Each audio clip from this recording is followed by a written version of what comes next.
What is it that liberates oppressed people? I was taught it's often American power. During World War II, our military defeated the Nazis, liberated Europe, rescued people from concentration camps. 45 years later, I'm told just the threat of our military buildup, defeated the Soviet Union. And now our troops in the Middle East will help create islands of freedom. No, says historian Thaddeus Russell, I have it wrong. So how do I have it wrong?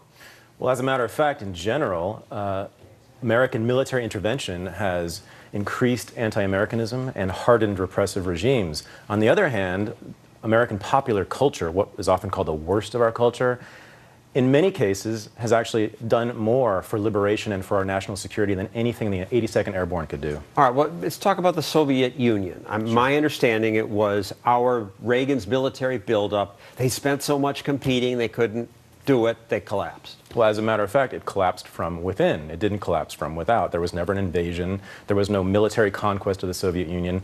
What happened in the Soviet Union and in the Eastern Bloc generally was that people simply walked away from the ideology of communism. And that began especially when American popular culture, jazz and rock and roll, it began infiltrating those countries after World War II. Evidence. Evidence? American soldiers brought jazz during World War II to the Eastern Front. Soviet soldiers brought it back. Eastern European soldiers brought it and spread it across those countries. And then on the streets all over the Soviet Union, in the big cities and in Eastern Europe, you saw these kids on the streets who were known as the Stilyagi in the Soviet Union. They had other names in East Germany. They were kids who wore jeans, they wore ducktail hairdos, they listened to jazz, later rock and roll, they loved to dance and smoke cigarettes. Stalin has called it the bourgeois inception from the West. That is the best evidence that American popular culture subverts repressive regimes, was that Stalin and his commissars were hysterical about this. They kept arresting them. They would round them up on the streets and send them to prisons. They made jazz illegal. They made playing jazz instruments illegal. They made playing the drums in particularly sensual ways illegal. Because it was too sensual, or what was threatening? Because any repressive regime depends on social order. I would say that any regime at all depends on social order to maintain its power. And social order and sensuality, the pleasures of the body, are often at odds, or are fundamentally at odds, I would say. And Stalin and his commissars understood that. They said black music, dancing, they include excessive movements of the hips, arms, and legs. Which was exactly what people were saying about jazz. In the United States, 20 and 30 years earlier, jazz, people don't know this, was in its first inceptions in the 1920s and 30s, was attacked roundly as primitive jungle music that was bringing down American youth. Stalin and his commissars across Eastern Europe said exactly the same things with the same words later on. And then rock and roll came.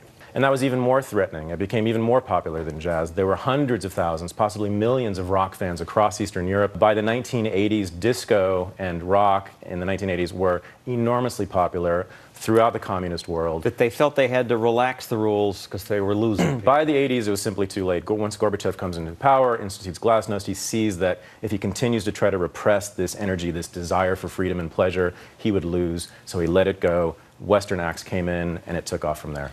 And they let these acts in. It was surprising. Bruce Springsteen went to East Germany and drew a huge crowd. We have a clip of him singing Born in the USA. And in East Germany, this is pretty remarkable because so many people were there and they're singing along to Born in the USA. They weren't allowed in the USA. That's right. That's right. This is great evidence of its enormous popularity. This signaled the end of the communist regime.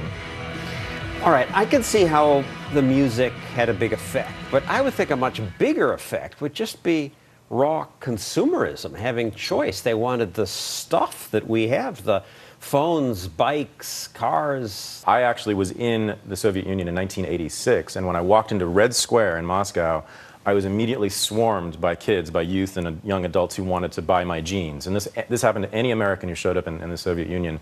They were desperate for anything. I sold my Nikes in Red Square. There you go. And I got a Soviet soldier's uniform in exchange for it. But that, you say, is what brought the wall down, not our guns? If you look at the revolutions that began in 1989 and culminated in 1991, you see people over decades walking away from the ideology, and you see it in internal documents that we found in the communist regimes. They were saying this to themselves. If we If we continue to allow Western influenced popular culture in, our people will want to leave. And it just reminds me of this Wendy's commercial that ran in the 1980s. Let's take a look at. Pay attention, please, thank you. It's next day there. Very nice. It's next evening there. Very nice. Having no choice is no fun. That's why at Wendy's, every hamburger isn't dressed the same. You'll get your choice of fresh toppings. People want choices. They want choices, they want freedom, they want the freedom to indulge in pleasure and in their desires. Thank you, Thaddeus Russell. You should know his book, A Renegade History, is filled with history's untold stories, many like those. Next, the famous pornographer who gave the world the sleaze of Hustler magazine is here to say America was shaped by our president's sex lives. That's next.